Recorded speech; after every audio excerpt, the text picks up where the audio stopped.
Hola, ¿cómo están? Nuevamente en esta oportunidad vamos a compartir parte de nuestro avance.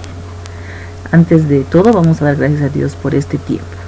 Amado Dios, gracias Señor por la vida, gracias por este día, gracias por tu misericordia, Padre, por perdonar nuestros males y por mantenernos con bien. Guíanos, Señor, en esta palabra y que todo sea de parte tuya, Señor, por favor. En el nombre de Jesús. Amén.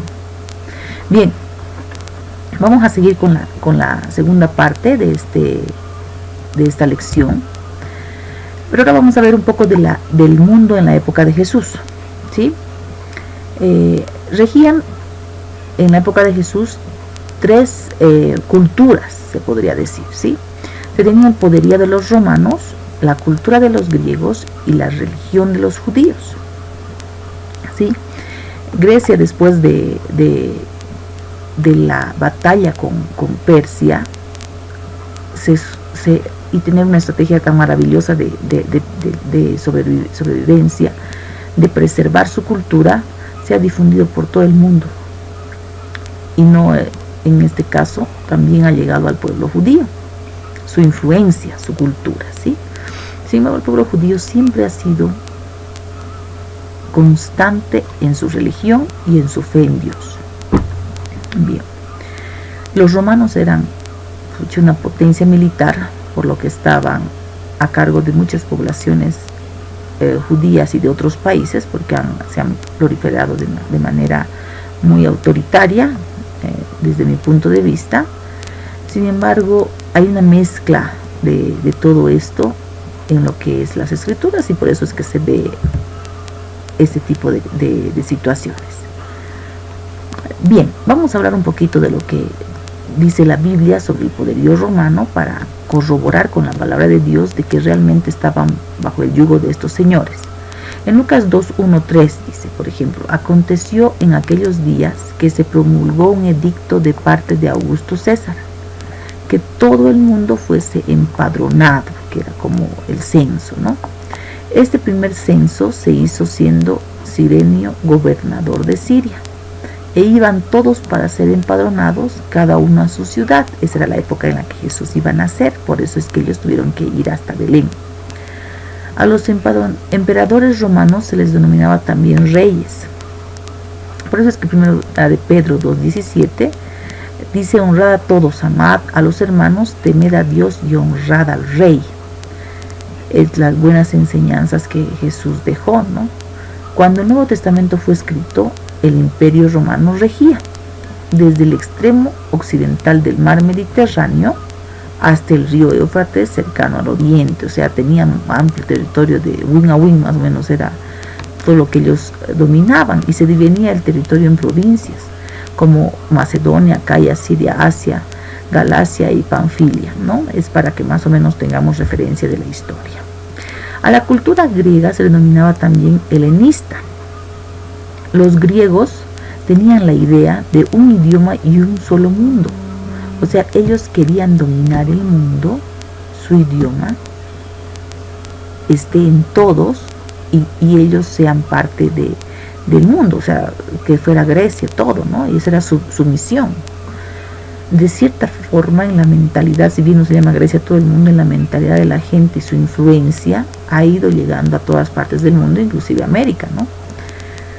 La tierra prometida a los judíos sufrió una inmensa influencia helénica. Eso referida a la cultura griega, ¿no? Algunos veteranos del ejército de Alejandro se establecieron en ella, hablando de Alejandro Magno, ¿no? Que es el que fue expandió, uno de los conquistadores más grandes de la historia. Y para el siglo I existía Decápolis, una federación de ciudades que hablaba griega, y las escrituras hebreas se habían traducido al griego, el griego común, que también se llamaba Koine, ¿no?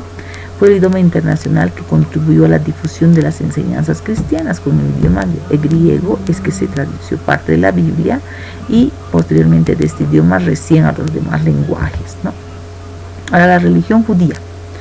Jesús se reveló a sí mismo a los judíos y les dio a cumplir sus profecías, ¿sí? Ellos, los judíos, vienen desde Abraham, que esa es su descendencia, y él siempre fue enseñando que el Dios verdadero, y ellos creen que el Dios que ellos honran es el verdadero, el Dios de dioses, ¿no? Que nosotros también lo creemos, yo también lo creo. Entonces ellos tenían sus enseñanzas que estaban compiladas en el Antiguo Testamento, lo que ha ido refiriendo al Nuevo Testamento y a la venida de Jesús. Entonces esa es la religión que ellos profesan, y la profesan hasta ahora, y Jehová es su Dios, ¿no? Ahora hay un periodo que se llama el intertestamentario, o periodo intertestamentario. Este periodo del cristianismo está entre el Antiguo y el Nuevo Testamento, ¿no? Por su extensión, porque es un periodo largo. Los escritos y los movimientos religiosos que sirvieron de puente en ambos testamentos, ¿sí? Tradicionalmente se ha considerado que comenzó tras la muerte del profeta Malaquías, que es el último libro del Antiguo Testamento, hacia el siglo V antes de Cristo, y este periodo terminó su misión en Juan el Bautista, ¿no? Sin embargo, se ha debatido mucho al respecto de este periodo, pero que se cree que más o menos ha sido así. Este periodo refiere a la creencia del común judaísmo, según el cual el cielo se cerró, el Espíritu Santo se retiró de Israel, ya no estaba con ellos, por eso es que han tenido tantos problemas. Los escritos en la Biblia tienen que ver con la protesta que ha habido, el canon del Antiguo Testamento, los acuerdos entre Esdras y Nehemías, etcétera, ¿no? Sin embargo, es importante que nosotros leamos esta parte en la que dice que los mismos años después de Malaquías y el intertestamento comienza con ellos, después de Malaquías. Varios expertos incluso protestan y consideran que Eclesiastés y el libro de Daniel fueron escritos posteriormente, y el periodo intertestamentario comenzó apenas en el siglo IV a.C. y no recientemente. Pero eso ahora no es muy relevante, solamente como historia, porque nosotros sabemos el orden de las cosas tiene un objetivo, ¿no? Después de esto, de que Israel, los judíos fueron sacados de su territorio, porque ellos en Jerusalén, en la ciudad capital, es donde tenían su templo, pero ellos tenían que honrar, alabar a Dios. Es que una vez estando en el exilio, surgieron las sinagogas, que son grupos pequeños de 10 hombres mínimamente, que se reunían para leer los escritos, para aprender de Dios, para leer los profetas, ¿no? Los libros del Antiguo Testamento, se podría decir, ¿sí? Era su práctica religiosa durante la cautividad, porque ellos no estaban en su territorio, pero seguían adorando a su Dios, que ha sido el Dios verdadero, el Dios de todos, mi Dios, ¿no? Ahora, también existe el surgimiento de acontecimientos importantes en el judaísmo durante el exilio. Muchos hombres durante el exilio han empezado a conocer al Dios de Israel y creer en que es el Dios verdadero por las manifestaciones que se han dado y por el comportamiento de los judíos fuera de su tierra. Por ejemplo, vamos a ver un poco lo que dice Daniel 2:47.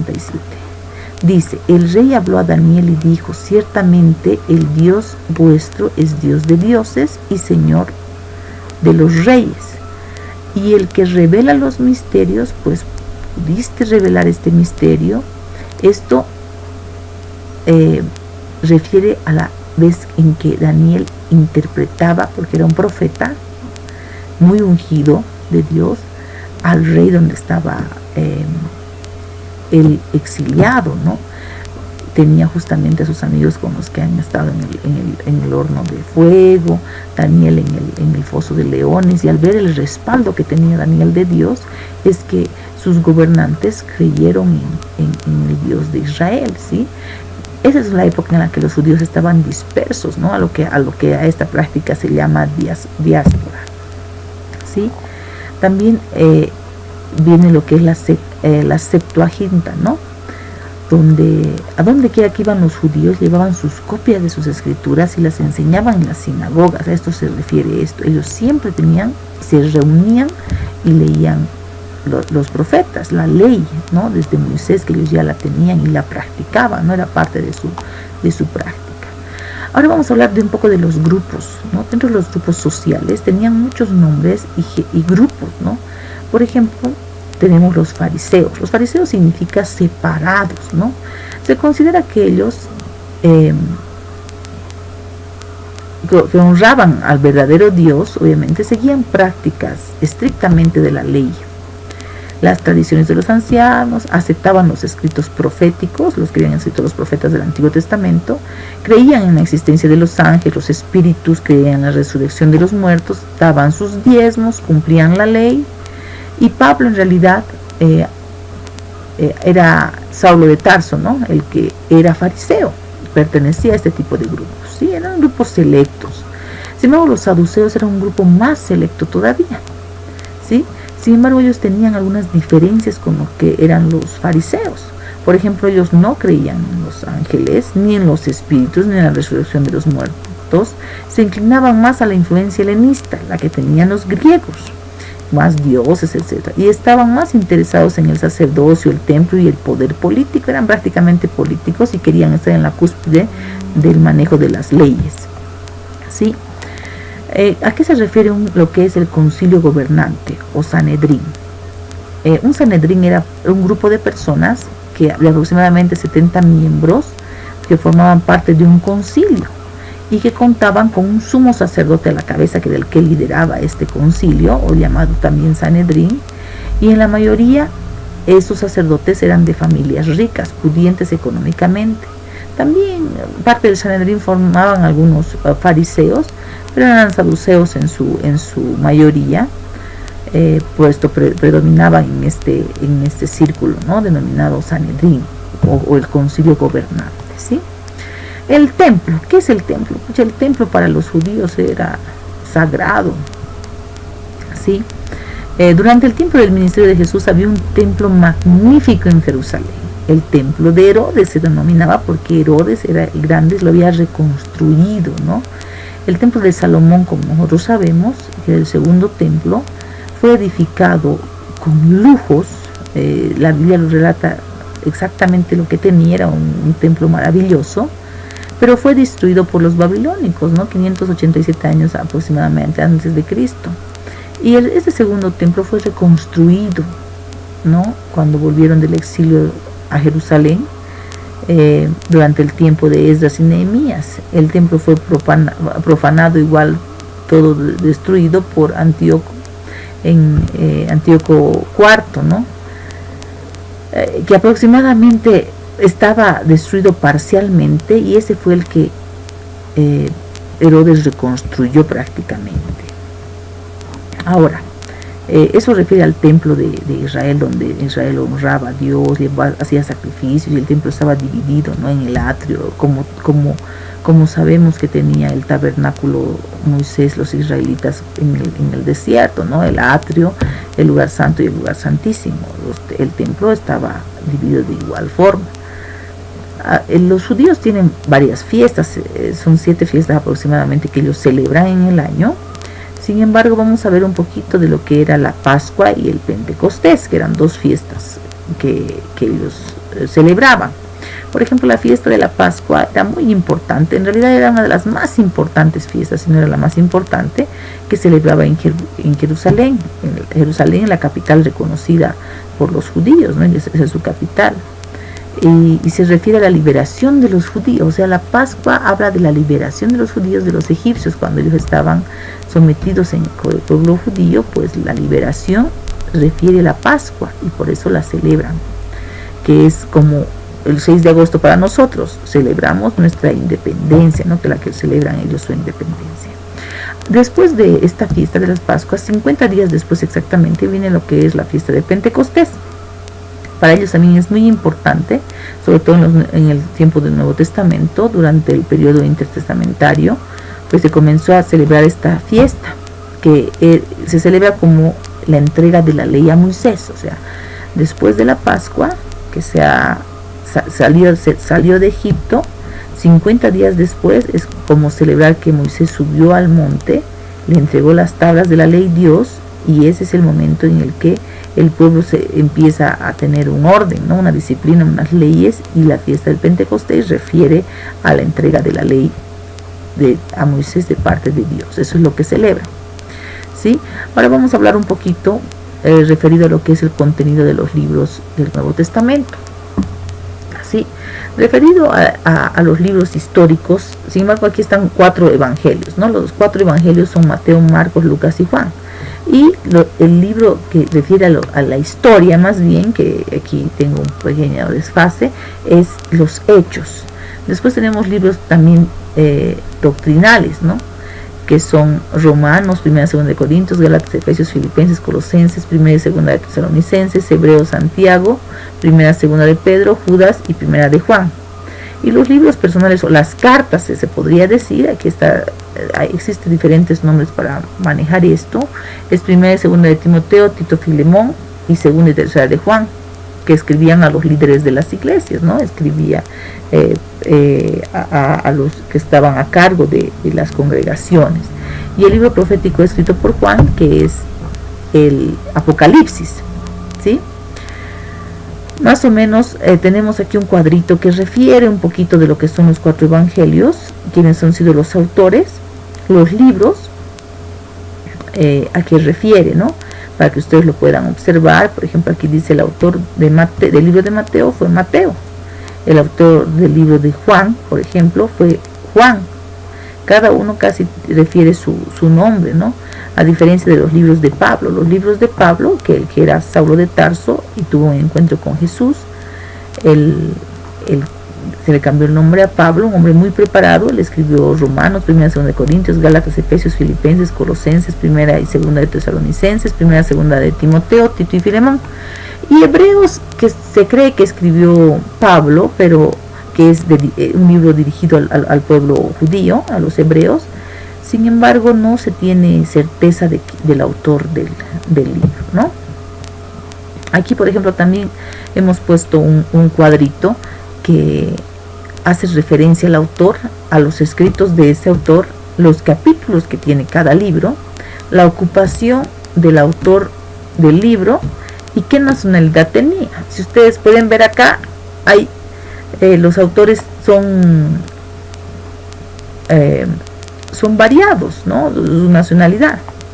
Si bien en este cuadro particularmente, y lo he puesto entre paréntesis a Pablo, quería esto tomar en cuenta, se cree que los Romanos escribió Tercio, que era el secretario de Pablo, ¿no? Pero el libro es atribuido porque podría ser que Pablo fue el que dictó lo que el Espíritu Santo les revelaba prácticamente, porque no olvidemos que la Biblia es inspiración divina. Muy bien, en esta etapa hemos concluido esta unidad, esta lección. Vamos a ver un poquito más de esto, de las fiestas sobre todo. Quiero que veamos la Pascua y por qué Jesús es para nosotros nuestra Pascua también, ¿no? Que es la celebración de la liberación de la opresión del hombre al pecado y nuestro libertador. Es un placer compartir con ustedes. Cualquier consulta estamos para servirles. Esa es nuestra misión y vamos a dar gracias a Dios por este tiempo. Amado Dios, gracias Señor por este tiempo, gracias por tu palabra, gracias por las fuerzas, por la oportunidad, Señor. Bendito eres, Señor, grande y perfecto y maravilloso. Bendice a cada uno de mis hermanos que está viendo este video. Por favor, guárdalos en el hueco de tu mano, Señor. En el nombre de Jesús. Amén. Hasta otra oportunidad, mis queridos amigos, y no olvidemos que la honra, el poder y la gloria es para Dios.